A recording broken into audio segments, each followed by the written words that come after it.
l'Assemblée générale des Nations unies a désigné le 5 juin Journée mondiale de l'environnement. Cette année, la journée a été célébrée sous le thème Restauration des écosystèmes au regard de la dégradation croissante de ces milieux. Aujourd'hui, nous allons aborder cette même problématique, la dégradation des écosystèmes, les sources et les solutions pour une restauration réussie à l'horizon 2030. Mesdames et messieurs, bonsoir. Bienvenue à votre émission Tous Écolos. Pour aborder ce sujet, nous avons des invités avec nous que je m'en vais vous présenter. Nous avons avec nous le lieutenant-colonel Dieudonné Yameogo. Monsieur Yameogo est le directeur de la faune et des ressources forestières au niveau de la Direction générale des eaux et forêts. Bonsoir, monsieur Yameogo. Bonsoir, madame. Nous avons aussi monsieur Pierre-Omer Ouedraogo, chargé des programmes et mobilisation des ressources au secrétariat permanent des ONG et chargé du projet Pays Benkadi. Bonsoir, monsieur Ouedraogo. Bonsoir, madame. Et notre dernier invité, c'est monsieur Emmanuel Diagbouga, consultant en environnement. Bonsoir, monsieur Diagbouga. Bonsoir, madame. Bienvenue à notre émission et merci de répondre à notre invitation pour qu'on puisse aborder ensemble la thématique qui est vraiment d'actualité et pour laquelle nous allons vraiment demander votre appui, vos conseils, plus d'informations pour éclairer nos téléspectateurs. Alors, pour la première question, je vais m'adresser à M. Yameogo. On parle d'écosystème, on parle de restauration des écosystèmes. Qu'est-ce qu'on doit entendre par écosystème? Merci. Je voudrais de prime abord remercier la télé Tru TV pour l'invitation pour échanger sur un sujet, sur un thème qui nous tient à cœur, à savoir la restauration des écosystèmes. Et par écosystème, il faut entendre un ensemble formé d'un environnement, d'un milieu et de certaines espèces. Voilà. L'environnement souvent est appelé le biotope et l'ensemble d'espèces est la biocénose. Donc l'environnement, le milieu forme avec les différentes espèces et un ensemble dynamique qui interagissent. Dans ces interactions, il y a des relations de symbiose, de mutualisme et de parasitisme. Les espèces qu'on rencontre dans le milieu, dans le biotope, elles y vivent, elles se reproduisent et elles contribuent à la biodiversité un peu de ce milieu-là. Par rapport à la restauration, il faut entendre le fait de maintenir un site, un écosystème qui est toujours en bon état dans sa situation actuelle. Et pour les écosystèmes dégradés, c'est toutes les actions qu'on apporte pour leur redonner vraiment beaucoup plus de vitalité, pour restaurer un peu leur biodiversité, pour permettre que ces écosystèmes puissent toujours apporter des services et des biens à l'homme, à l'humanité. Okay. Par rapport toujours aux écosystèmes, M. Diagbouga, quels sont les types d'écosystèmes qu'on rencontre de manière générale? D'accord, merci beaucoup. La question vient donc compléter par rapport à ce que M. Yameogo déjà disait. Il faut comprendre qu'il y a plusieurs types d'écosystèmes. Il y a des écosystèmes terrestres, il y a des écosystèmes aquatiques, il y a des écosystèmes qui sont mixtes et il y a aussi des écosystèmes, si vous voulez, artificiels. Là, il y a la mer de l'eau qui a permis de créer des écosystèmes, surtout en milieu urbain par exemple. Voilà. Si vous prenez le fruit de tout ce qu'il y a comme écologie urbaine, donc les réalisations qu'on en trouve sont le résultat de ce que l'homme a fait. Donc, je résume les écosystèmes terrestres. Et là, vous avez les écosystèmes forestiers surtout, dans notre contexte. Il y a les écosystèmes aquatiques, tout ce qui est plan d'eau. Et vous avez aussi les écosystèmes mixtes. Là, non seulement il y a des écosystèmes où il y a l'eau, il y a aussi les tenir compte des systèmes, des aérosol terrestres. Voilà, là, on va faire le lien entre air et terre. Donc, tous ces systèmes-là. Donc, de façon résumée, voilà ce qu'on peut dire. D'accord. Monsieur Ouedraogo, concernant les écosystèmes, on a vu d'une manière générale l'ensemble des écosystèmes qu'on peut y avoir, mais typiquement au Burkina Faso, quels sont les écosystèmes et les principaux écosystèmes qu'on rencontre au Burkina? Bon, disons que nous sommes dans je dirais, un territoire sahélien et soudanais. Donc, notre écosystème, c'est principalement la faune, la flore, le poisson, et puis bon, toutes les espèces végétales qui y vivent. Peut-être que M. Amoureux pourra nous compléter là-dessus. Ok, M. Amoureux, vous voulez compléter. Ok, merci. Il faut dire que d'une manière globale, comme l'a dit M. Diaboga, il y a deux grands types d'écosystèmes.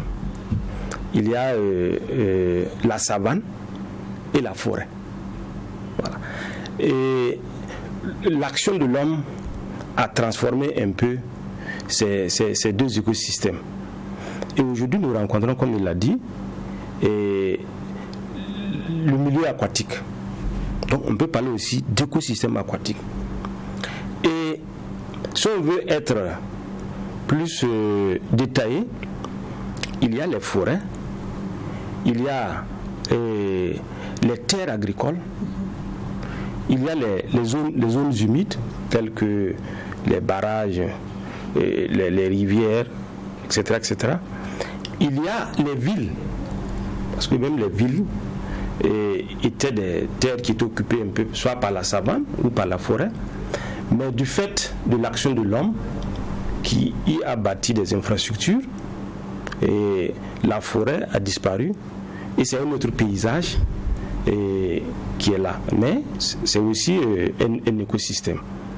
Donc il y a les prairies, voilà, par exemple les zones qui sont mises à la disposition pour l'élevage, voilà, ce sont aussi des écosystèmes. C'est pour dire qu'il y a une multitude d'écosystèmes. Il y a des grands écosystèmes, comme il y en a de plus petits, et tous ces écosystèmes méritent qu'on, en tout cas, prête attention, qu'on mène des actions de sauvegarde ou de restauration.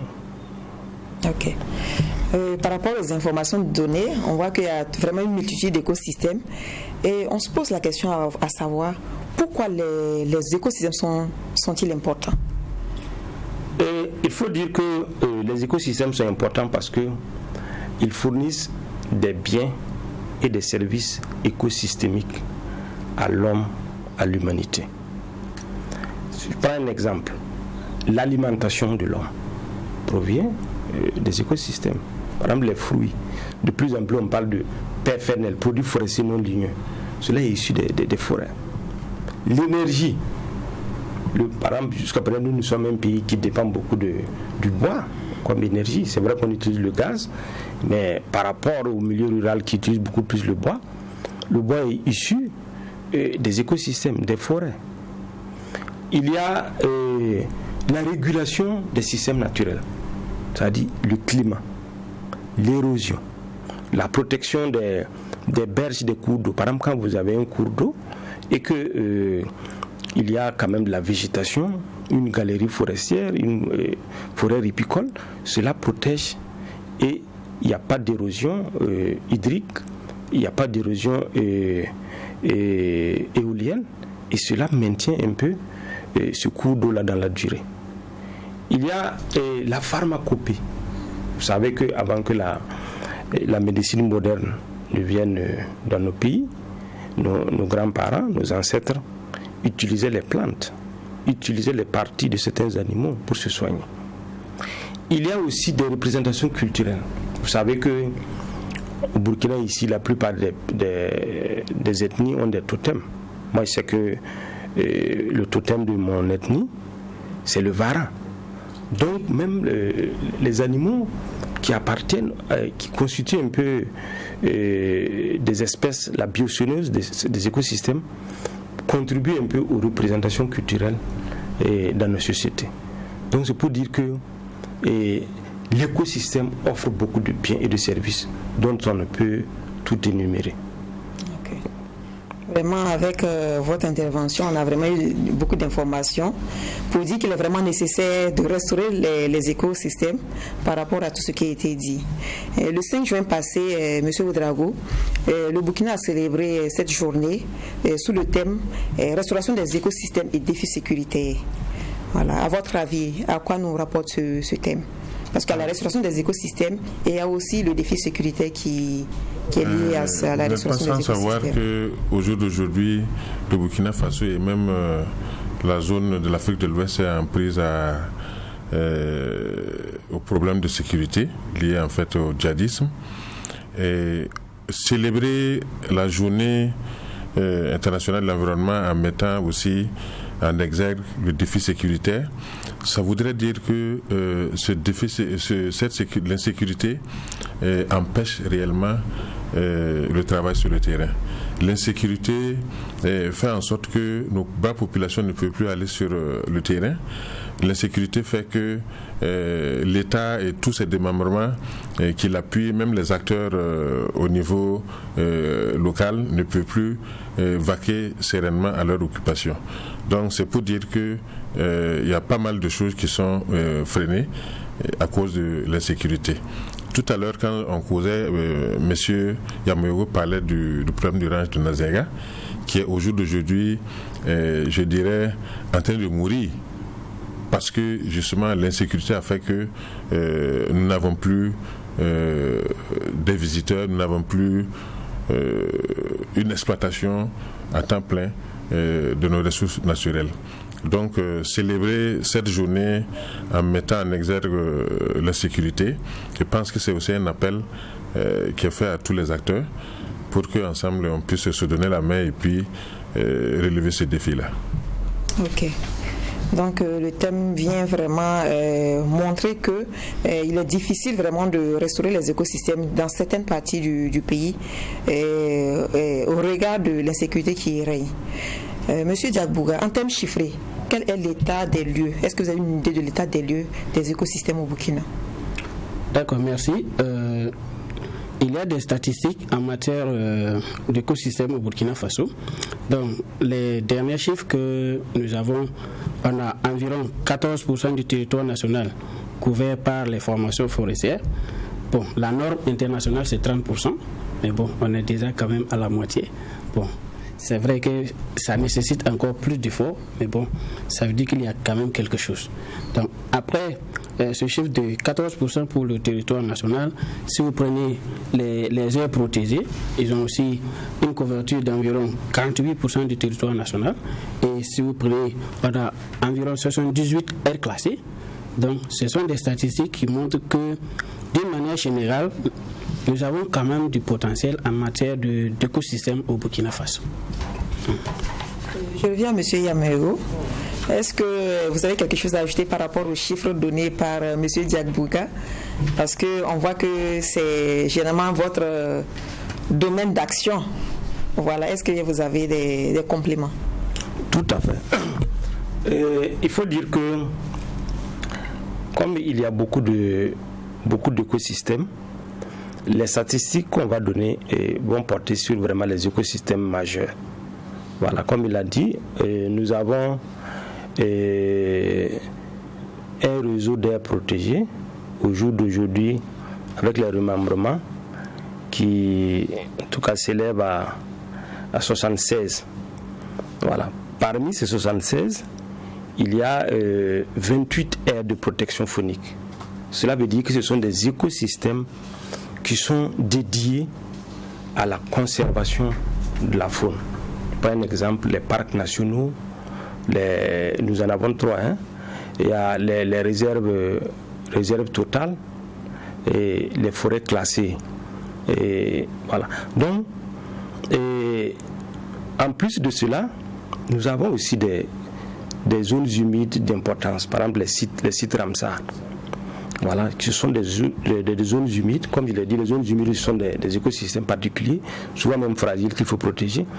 Nous en avons au jour d'aujourd'hui près de 24 au niveau du pays.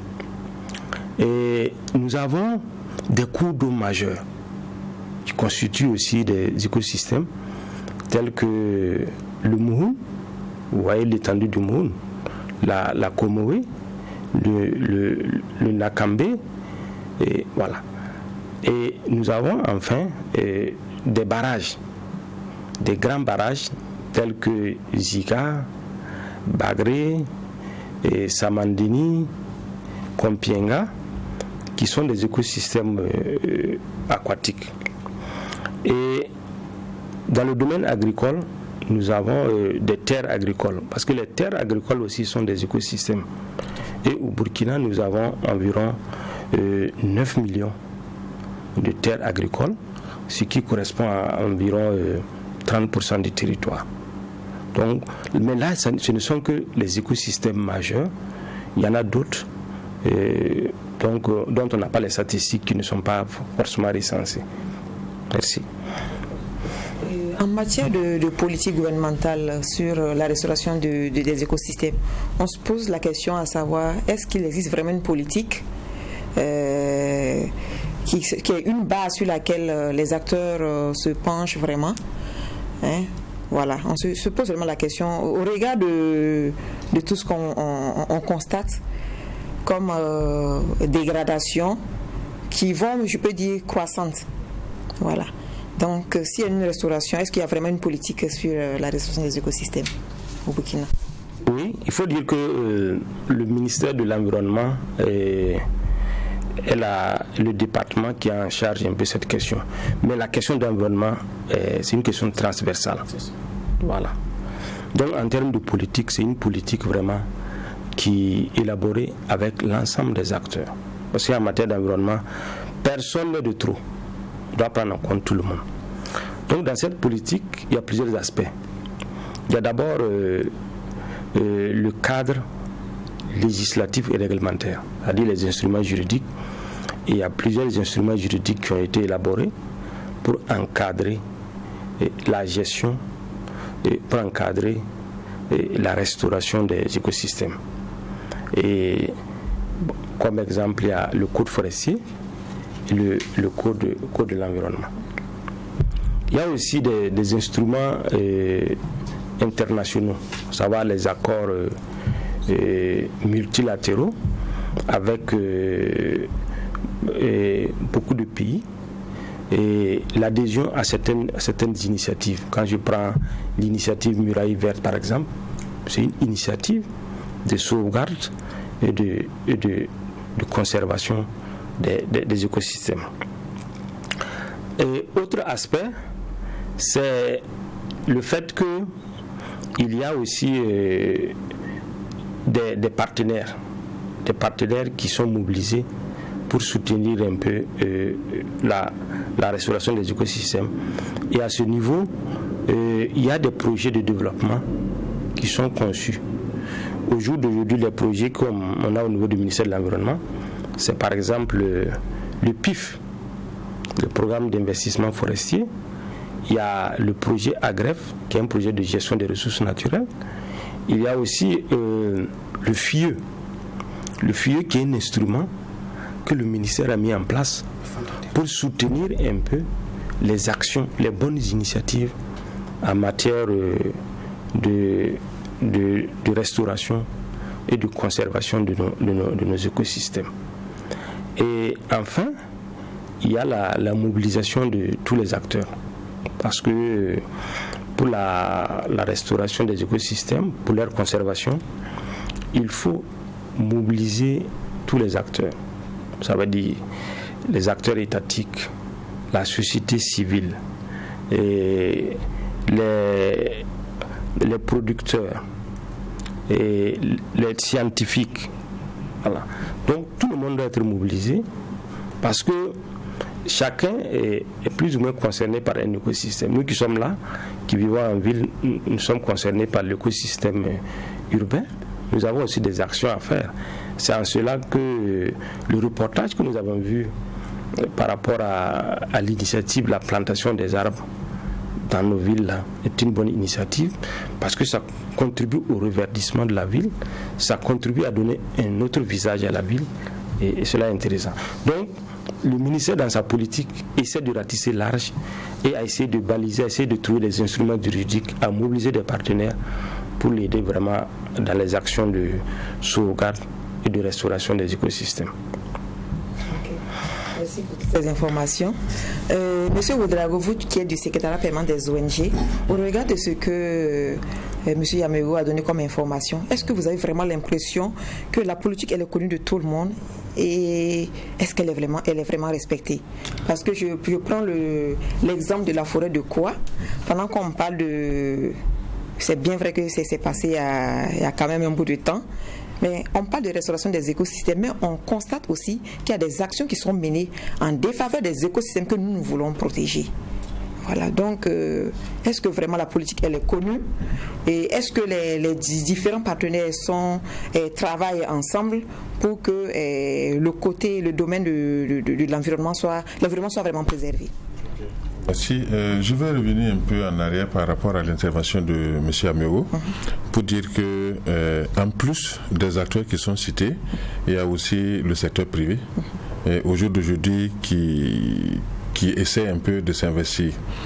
Alors, disons aussi qu'au niveau de la société civile, nous ne pouvons pas aller dans le travail de protection des écosystèmes sans être en droite ligne de ce que la politique ou les politiques nationales définissent. Et nous sommes tous acteurs, comme ce qu'il a dit. Il faut créer le décloisonnement. Décloisonnement des acteurs, le décloisonnement des synergies, c'est très important. Et au jour d'aujourd'hui, nous travaillons et il n'y a plus à ne plus créer en réalité cette étiquette. Si nous sommes vecteurs de changement, à créer en fait ces étiquettes État, société civile dans le domaine de la lutte contre le changement climatique. Alors, M. Yamégo a relevé quelque chose aussi qui est vrai. Les politiques sont là. Mais disons que dans votre question, si les politiques sont méconnues, nous sommes tous responsables. C'est ce qu'il faut dire. Alors, au niveau de la base, il faut expliquer tout ce qui se fait. Il faut impliquer, il faut des politiques, il faut des actions inclusives pour que la base puisse aussi s'imprégner, s'intéresser à tout ce qui se fait au niveau national. Et je pense que là-dessus, il y a des efforts qui sont faits à tous les niveaux. Alors, vous avez pris par exemple le cas de la forêt de Koa. Je pense qu'il y a eu un levé de bouclier par rapport en fait aux actions qui devraient être menées. Mais je pense que le véritable problème, c'est d'abord l'information, aller à l'information et avoir la bonne information. C'est très important. Aujourd'hui, le déficit d'information entre les acteurs crée aussi une certaine séparation, crée aussi un fossé dans les actions entre les acteurs. Qu'est-ce qui dit est-ce que ce déficit d'information ne fait pas que nous sommes déficients partout? C'est la question qu'il faut se poser. Alors, au niveau des politiques, effectivement, au-delà des textes réglementaires, au jour d'aujourd'hui, on parle davantage de la contribution déterminée au niveau pays. Alors, ce sont des engagements internationaux sur lesquels chaque pays devrait en fait faire des propositions pour aller dans le sens d'une lutte véritable et efficiente pour la préservation des écosystèmes. Le Burkina est assez avancé et au niveau de la société civile, nous avons des actions qui peuvent être répertoriées aussi dans ce cadre-là, comme des projets que nous mettons en œuvre, parce que il faut aussi changer le paradigme. Il ne faut pas attendre chaque fois que l'État donne l'argent.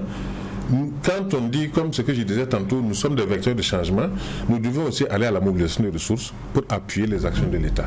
Donc, je pense qu'aujourd'hui, au niveau du secrétariat permanent des ONG, nous sommes vraiment engagés là-dessus pour aider en fait l'État à atteindre ses objectifs à l'horizon 2030. Parlons des initiatives personnelles.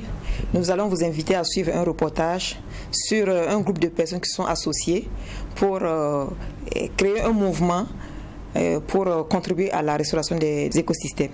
Suivons ce reportage. Burkinabé, un arbre. C'est l'initiative du groupe de jeunes qui entendent apporter leur contribution dans la lutte contre la désertification au Burkina Faso. Lancée depuis le 1er juin dernier, cette initiative citoyenne et écologique vise à inciter les Burkinabés à planter des arbres et à les entretenir. Une initiative qui s'inscrit dans la durée à en croire Boubacar Traoré, membre du groupe d'initiative. Le concept se veut un concept non seulement innovateur, mais citoyen.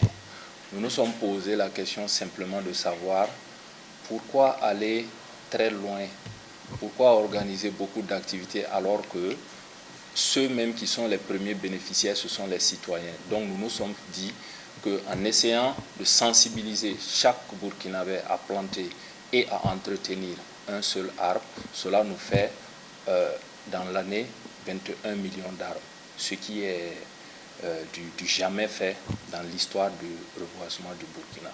Et c'est ce qui nous a amené effectivement vraiment à s'associer avec ceux qui ont cette même vision pour donner en fait une forme à cette initiative qui se veut citoyenne. S'il est difficile de dresser un bilan après seulement une semaine d'existence, les initiateurs se réjouissent de l'engouement que le projet Un Burkinabé, un arbre suscite. Alors en bilan déjà, je crois que pour un projet qui vient d'être lancé, rien que le 1er juin, nous avons environ 6000 personnes qui se sont engagées à planter. Donc je me dis ici en 7 jours, le groupe a 6000 engagements à planter et à s'occuper des plantes, à les protéger jusqu'à la prochaine saison. Alors imaginez de faire la projection. Et aussi en termes nous avons un forum où qui est destiné en fait à capitaliser les acquis. Et nous avons à ce jour, en tout cas, près de 1500 membres aussi dans ce forum-là, ce groupe WhatsApp. Amener 1 million de Burkinabés à planter individuellement un arbre et à l'entretenir, c'est l'objectif à court terme des initiateurs du projet Un Burkinabé, un arbre. Nos attentes en termes de cette initiative, c'est une initiative citoyenne, pas un projet à ce stade actuel. Il est appelé peut-être à l'être, mais au stade actuel, nous en sommes à une initiative citoyenne. C'est comme déjà son nom l'indique déjà, un Burkinabé, un arbre.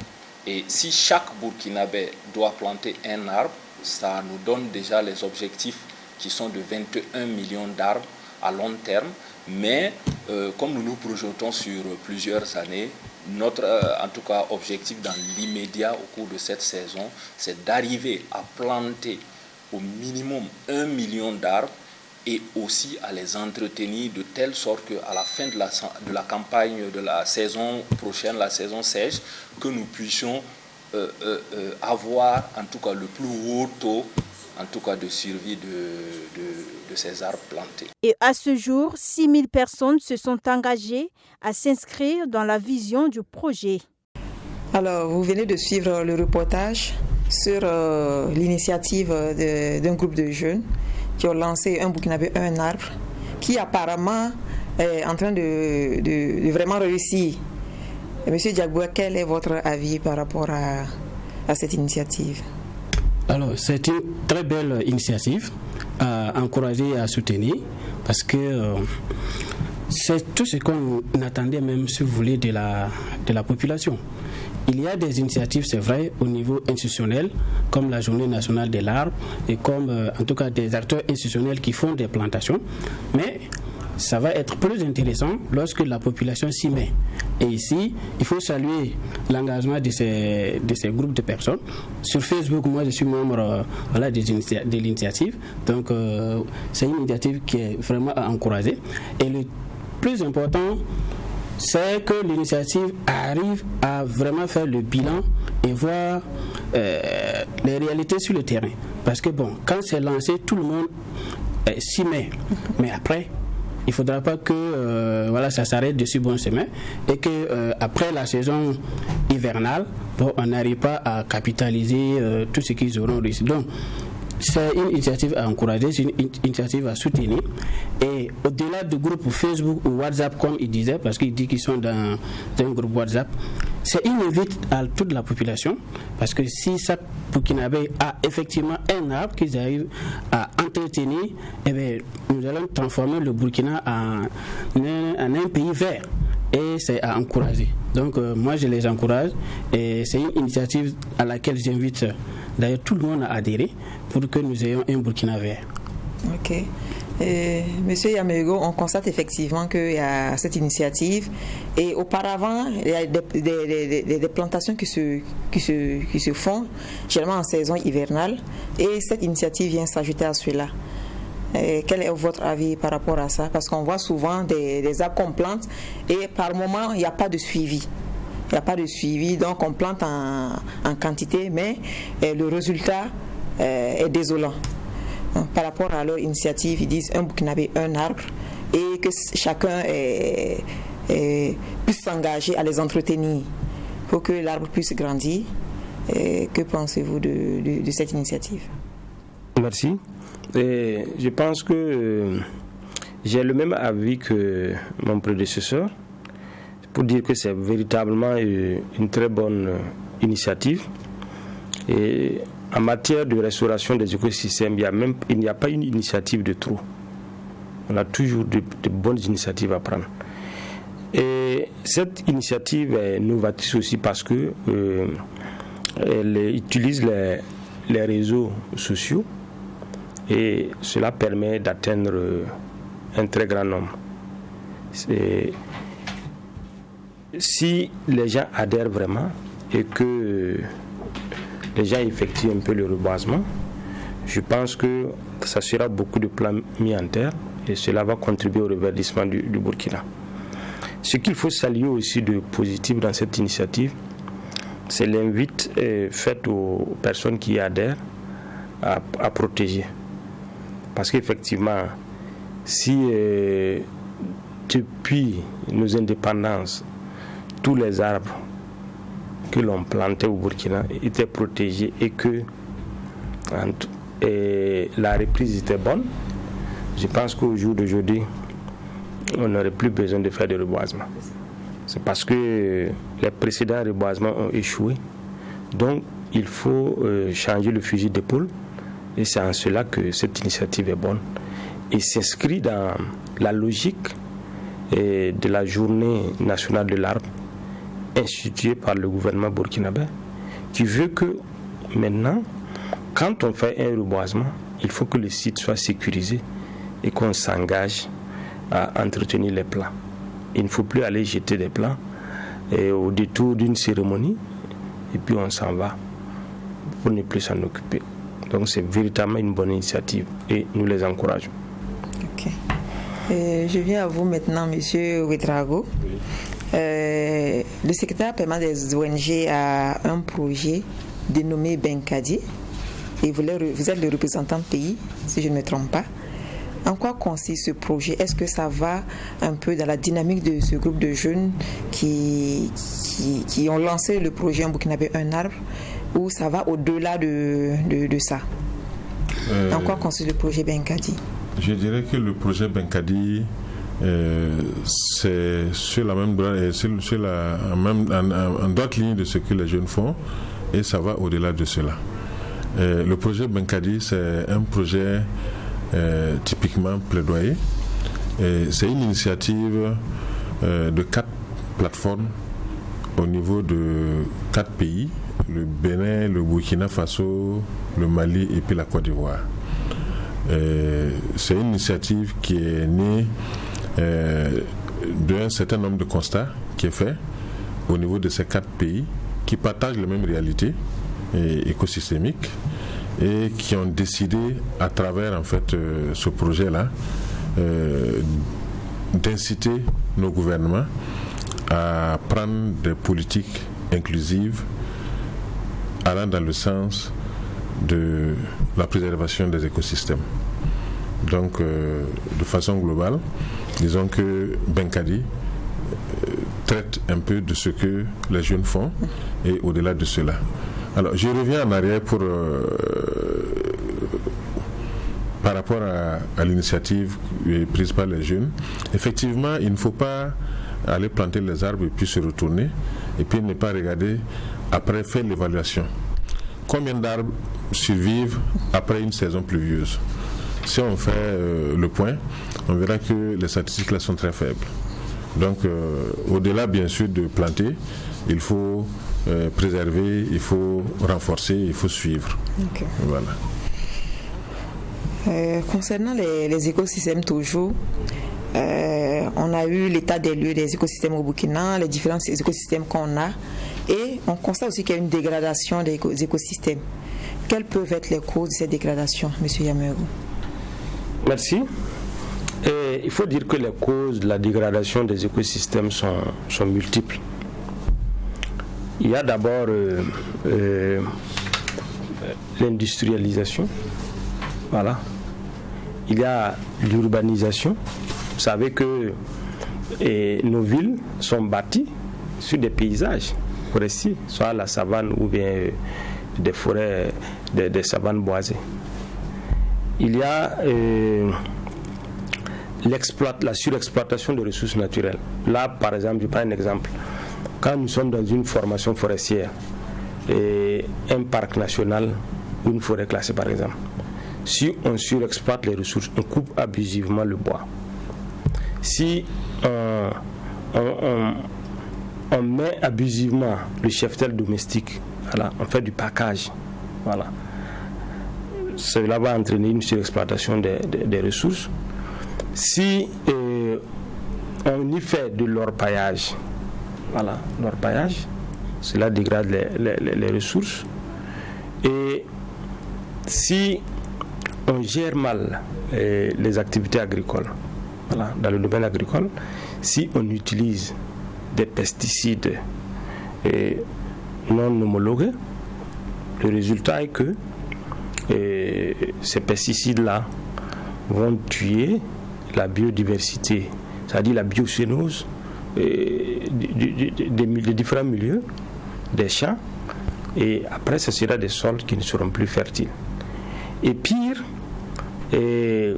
ces engrais, ces pesticides non homologués, par l'effet du ruissellement, vont se retrouver au niveau des cours d'eau, et cela aussi, ça va constituer des pollutions qui vont entraîner aussi la mort, la biodiversité qui se trouve un peu dans les zones humides.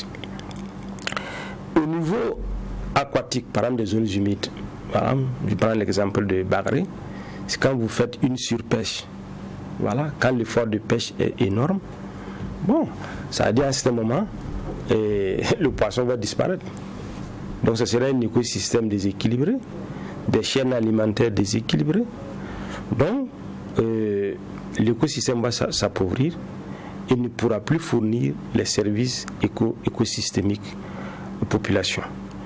Et quand nous prenons au niveau des zones pastorales, si ces zones pastorales accueillent trop d'animaux, elles vont se dégrader et à terme, on ne pourra plus y mettre des animaux.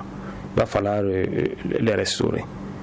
Et au niveau des zones de protection faunique, le braconnage, s'il y a trop de braconnage, la faune va finir. Ça dit que les densités, parce que quand on prend la faune, il y a la densité. La densité, c'est le nombre. Voilà. Dans le temps, même à Ouagadougou, il y avait la faune. Voilà, on n'avait pas besoin de parcourir 25 km pour avoir des pintards, des francolais à tuer. Mais aujourd'hui, on a tout braconné. Et le béton a remplacé les arbres, et puis voilà. Donc, si dans les aires de protection faunique, il y a trop de braconnage, à la longue, les animaux vont finir, certaines espèces vont disparaître. Et là, c'est pas intéressant. C'est la biodiversité du pays qui prend un coup. Donc, en ville, ce sont les pollutions. Voilà. Ce sont les pollutions de diverses natures qui constituent un peu les facteurs de dégradation. Et aussi le fait que nos villes sont maintenant bétonnées. Le béton a remplacé un peu la végétation naturelle et on peine aussi à aménager des espaces verts. C'est tout ça qui constitue des sources de dégradation et il rend un peu la vie par moments désagréable dans nos centres urbains. Donc il y a beaucoup pour me résumer, il y a beaucoup de sources de dégradation et tout dépend un peu du type aussi d'écosystème, quoi. Qu'on soit dans les écosystèmes, dans la forêt, qu'on soit dans les zones humides, qu'on soit en ville, qu'on soit dans les terres agricoles, dans les zones pastorales. Il y a des facteurs de dégradation qui entraînent un peu le recul de la biodiversité, l'appauvrissement des écosystèmes. Merci. Ok. Monsieur Diagboué veut ajouter? Non, juste rappeler quelques chiffres qui existent déjà en termes de dégradation des écosystèmes. Donc, on apprend que nous perdons par an environ 470 000 hectares de terre, ce qui est énorme. Pour les écosystèmes forestiers, nous perdons entre 110 000 et 250 000 hectares de forêt par an, selon les derniers chiffres du ministère en charge de l'environnement. Donc, c'est pour dire que c'est un défi qui est énorme, et que nous devons travailler à inverser la tendance. Merci. Et M. Yamugo a parlé de l'industrialisation, qui est une cause de la dégradation des écosystèmes. Mais on se dit qu'on a une réglementation qui est là, et les industriels, quand ils arrivent, ils ont des cahiers de charges qu'ils doivent normalement respecter. Donc quand on parle d'industrialisation qui contribue à la dégradation des écosystèmes, on n'arrive pas bien à cerner qui ne fait pas bien son travail ou qu'est-ce qui se passe pour que l'industrialisation puisse autant dégrader notre écosystème. Non, enfin,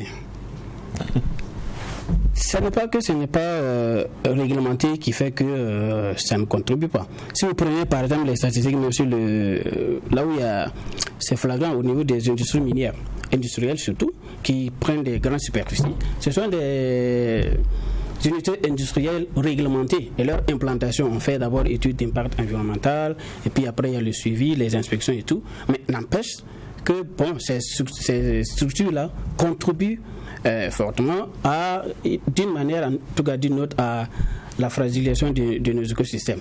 Donc ce qu'il faut dire c'est quoi? C'est vrai, les unités industrielles s'implantent sur la base d'une réglementation, mais les superficies déjà qu'elles prennent, il faut remplacer les écosystèmes naturels par des infrastructures.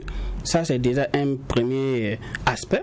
Mais ensuite, on leur impose de faire des plantations de compensation, mais souvent il arrive que ces plantations de compensation là ne soient pas à la hauteur de ce qui est attendu. Donc on a emblavé, si vous voulez, les écosystèmes qui étaient là, naturels, pour implanter des infrastructures, pour exploiter et tout, mais en compensation on n'a pas gagné suffisamment. Puis en fonction de la nature des industries, s'il y a des rejets qui sont des polluants qui se retrouvent dans les environs immédiats, donc on va se retrouver avec des unités industrielles, c'est vrai, qui sont implantées selon la réglementation, mais qui constituent des sources de pollution pour les écosystèmes où elles se retrouvent en fait. Donc c'est vrai, c'est réglementé, mais c'est pas parce que c'est réglementé que dans les environs on ne rencontre pas des cas souvent de pollution qui engendrent malgré tout les atteintes à nos écosystèmes en fait. Okay. C'est vraiment difficile à comprendre quand il y a de la réglementation et qu'on voit toujours qu'il y a pollution. On se demande vraiment est-ce qu'il n'y a pas quelque chose qui ne va pas quelque part. Normalement, quand on se dit quand il y a la réglementation, tout doit être respecté à la lettre.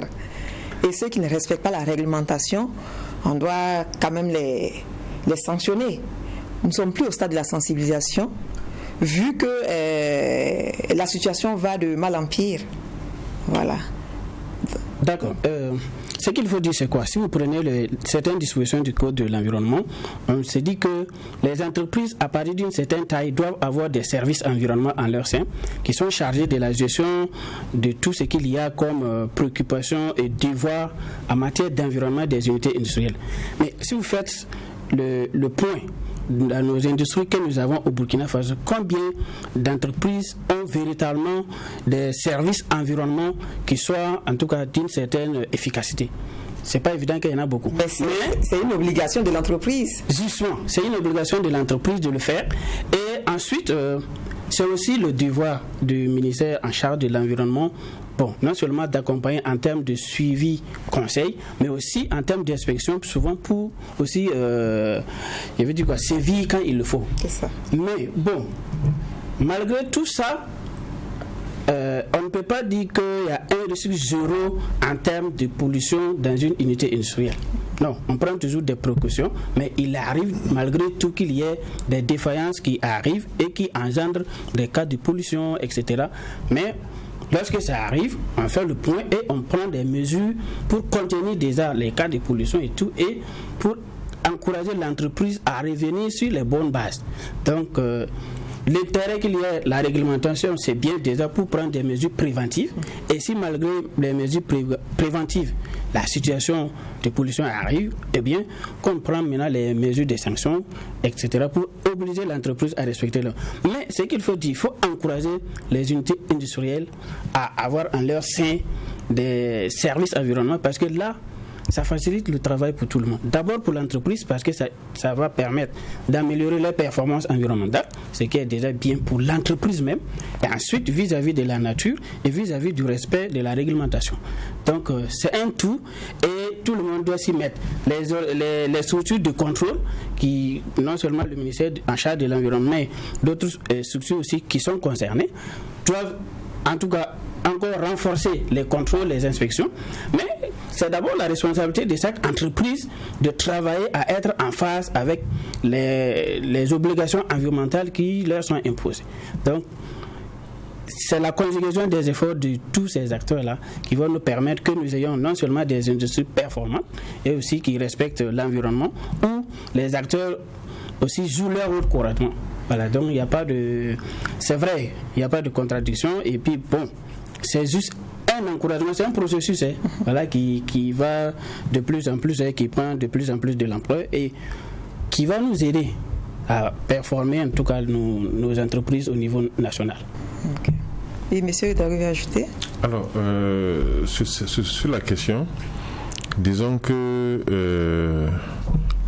c'est très délicat d'aborder le problème sous une seule facette. Alors, tantôt, on a dit que le problème de la gestion des écosystèmes, c'est de façon transversale. C'est beaucoup de secteurs qui doivent vraiment intervenir. Pour le problème du non-respect des textes, des lois, disons que si on veut regarder sur toute la chaîne, il y a des fautifs partout. Au niveau, bien sûr, des industries et des sociétés minières, c'est dit qu'il doit y avoir des services, des cellules environnement. Mais est-ce que ces cellules environnement fonctionnent comme le pays voudrait? C'est la question qu'il faut se poser. Les communes aussi ont leurs responsabilités, parce que je sais que les sociétés minières reversent un peu des ressources à ces communes pour qu'elles puissent gérer un certain nombre d'aspects par rapport à la préservation des écosystèmes. Mais qu'est-ce qui est fait là-dessus? On ne sait pas. Alors au niveau même central, je pense qu'il y a des structures de contrôle qui sont là dans les secteurs ministériels. Alors qu'est-ce que ces structures-là donnent comme rapport par rapport au suivi? Donc c'est tout un ensemble de questionnements qu'il faut faire. Et quand vous regardez aussi au niveau des acteurs de l'exploitation artisanale, il y a aussi des gens qui payent contre la réglementation des produits chimiques très dangereux et qui travaillent à ciel ouvert et il n'y a pas de contrôle. Où est-ce que en fait ces agents ou en fait ces gens se trouvent ces produits dangereux? Donc c'est beaucoup de questions à se poser, mais je crois que raisonnablement il faut que chacun se sente d'abord responsable et qu'ensemble on puisse se donner la main pour lutter contre cette pratique-là. Ok. D'accord. Au regard des différentes causes de la dégradation des écosystèmes, les Nations Unies ont déclaré la décennie de la restauration des écosystèmes de 2021 à 2030. Et quelles sont les solutions pour réussir cette restauration-là?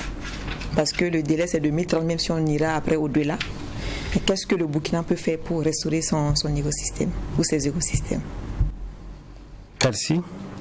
Bon, il faut dire que effectivement les Nations Unies ont déclaré la décennie 2021-2030 comme décennie pour l'accélération de la restauration des écosystèmes, ce qui est une bonne chose. Mais il faut qu'on se dise d'abord que c'est une sorte de leitmotiv pour inviter et pousser les États à accélérer les actions dans ce sens. Et comme je le disais tantôt, le Burkina a une politique en la matière, une politique dans le domaine de la restauration des écosystèmes, dont les grands principes sont la participation. Voilà. C'est-à-dire qu'il faut que tout le monde participe. Personne n'est à laisser, parce que chacun est dépendant d'un écosystème. Chacun est à l'origine d'une dégradation dans un écosystème. Voilà. Il y a des initiatives endogènes de restauration. Donc, si on associe tout le monde, on peut y parvenir. Il y a aussi le principe de protection. Ça veut dire qu'il faut œuvrer à protéger les écosystèmes qui sont là, surtout ceux qui sont encore intacts. Voilà, des phénomènes de dégradation, avant d'envisager de restaurer les écosystèmes dégradés. Il y a un autre principe, le principe de la valorisation. Voilà, ça veut dire qu'il faut tendre à valoriser pour qu'il y ait des impacts socio-économiques. Si les populations ne ressentent pas les impacts socio-économiques, souvent les populations ne vont pas vous accompagner pour la restauration des écosystèmes. Voilà. Donc ce sont des principes qui sont là. Et en termes de solutions, les solutions, c'est vraiment mobiliser les différents acteurs, mobiliser les ressources financières, parce que pour certaines initiatives, il faut des moyens. Par exemple, le reboisement individuel, même le reboisement individuel lancé par le groupe de jeunes, ça nécessite des moyens. Quand on veut faire des reboisements à grande échelle, il faut des moyens. Donc, il faut que l'État mobilise des ressources, il faut que les collectivités mobilisent des ressources, il faut que les entreprises qui polluent mobilisent des ressources, il faut que des partenaires, certains partenaires nous aident à mobiliser des ressources pour pouvoir en tout cas entreprendre les actions de restauration. Pour les actions proprement dites, les opérations proprement de restauration, il faut d'abord partir d'une analyse. C'est-à-dire il faut voir quelles sont les causes de la dégradation et après ça, il faut se fixer des objectifs. Quels sont les objectifs de la restauration? Parce que si on ne sait pas qu'est-ce qui a poussé la dégradation, par exemple tu prends la ville de Ouagadougou, qu'est-ce qui a fait qu'il n'y a plus de végétation? Si on se met à restaurer sans tenir compte un peu de ce qui a conduit à une telle situation, ce qui a conduit à la disparition des espaces verts, ainsi de suite, ce qui fait que les espaces verts ne sont pas aménagés, je pense qu'on ne va pas y aboutir. Donc après le diagnostic, il faut se fixer des objectifs, ensuite mobiliser des moyens, et puis faire des choix judicieux de méthodes de restauration. Par exemple, si c'est dans une forêt, on peut opter de planter. Voilà, dans une forêt classée. Par exemple, quoi est suffisamment dégradé, comme action de restauration, on peut planter des arbres. On peut aussi protéger ça pour que la régénération naturelle puisse se développer. Là même, c'est moins coûteux. Voilà. Donc, si c'est par exemple les terres agricoles, on constate qu'il y a beaucoup d'utilisation de pesticides non homologués. La logique voudrait qu'on aille vers maintenant des pesticides homologués, qu'on aille dans le sens de l'agroforesterie, qu'on utilise la fumure organique, ainsi de suite. Donc, dans les zones où il y a beaucoup de braconnage, c'est redoubler d'efforts dans la surveillance, protection, c'est associer les communautés à la surveillance, c'est associer les collectivités à la surveillance. Donc, c'est pour dire que selon chaque situation, selon chaque type de dégradation, on doit faire une analyse qui va aboutir à des choix bien raisonnés de méthodes de lutte, de méthodes de protection, de méthodes de régénération. Donc il n'y a pas une méthode unique, il faut toujours réfléchir avec les différents acteurs et selon chaque type de site et d'écosystème, trouver les voies et moyens pour la restauration. D'accord. Donc, je ne sais pas si vous avez quelque chose à ajouter avant qu'on ne mette fin à l'émission. Nous sommes déjà pris par le temps. Monsieur Jacques Bouga. Bon, c'est d'abord vous remercier de nous avoir invités pour animer ce thème et insister que les écosystèmes, c'est important pour l'humanité, c'est important pour chaque personne et nous devons tous travailler à préserver nos écosystèmes et travailler aussi à renforcer ce que nous avons déjà comme capital en termes d'écosystèmes et aussi travailler à améliorer les pratiques qui contribuent à renforcer ces écosystèmes et bannir tout ce qu'il y a comme activité ou pratique qui contribue à dégrader ces écosystèmes. Voilà ce que je peux dire. Ok, monsieur Ouedraogo. Vous dire merci pour cette initiative. En fait, l'écosystème, c'est tout simplement ce qui rend la vie humaine possible sur Terre. Donc, sur ce point-là, le secrétariat permanent des ONG, la société civile de façon générale, nous allons nous sentir d'abord responsables et puis nous mettre aussi du côté de tous ceux-là qui doivent rechercher en fait des actions pour préserver ces écosystèmes. Okay. Monsieur Yamego, vous avez un dernier mot? Oui, merci. Pour dire que vous remercier pour l'initiative qui est vraiment très bonne et pour aussi dire à l'opinion publique, l'opinion nationale que de nos jours, il y a une accélération de la dégradation de nos écosystèmes et l'insécurité que nous connaissons aujourd'hui, c'est un facteur aggravant parce que cette insécurité a mis à rude épreuve nos systèmes de surveillance de nos écosystèmes. Il y a aujourd'hui même des écosystèmes qui ne sont plus sous le contrôle de l'État. Quand je prends les aires protégées de l'Est du Burkina, du Sahel, de la Comoé, donc on ne sait même plus ce qui se passe là-bas.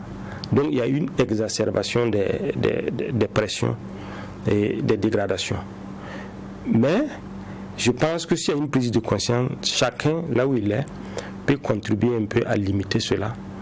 Et par exemple, en évitant de payer des produits issus du braconnage, en évitant de payer des produits issus de l'exploitation frauduleuse des produits forestiers, etc. etc. Donc, c'est à ce prix et en adoptant des initiatives, et chacun à son niveau, par exemple au niveau des communes, au niveau des mairies, au niveau des départements ministériels, au niveau des usines, c'est en initiant des initiatives, en les mettant en œuvre, qu'on pourra capitaliser et petit à petit on pourra progresser un peu pour sauver un peu nos écosystèmes. Je vous remercie. Alors, mesdames et messieurs, nous sommes à la fin de notre émission Tous Écoles.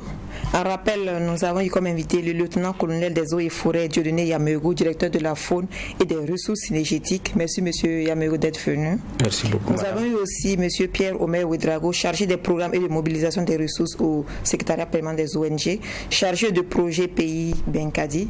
Merci, monsieur Ouedraogo, d'être venu. Merci. Et enfin, monsieur Emmanuel Diagbouga, consultant en environnement. Monsieur Diagbouga, merci d'être venu. Merci. Mesdames et messieurs, sachez que le bien-être des populations dépend d'un écosystème en bonne santé qui offre des biens et des services. Nous ne pouvons pas remonter le temps, mais nous pouvons nettoyer nos villes, planter des arbres. Soyons donc actifs et soyons donc tous écolos. Merci de suivre True TV et rendez-vous au mois prochain pour le 3e numéro.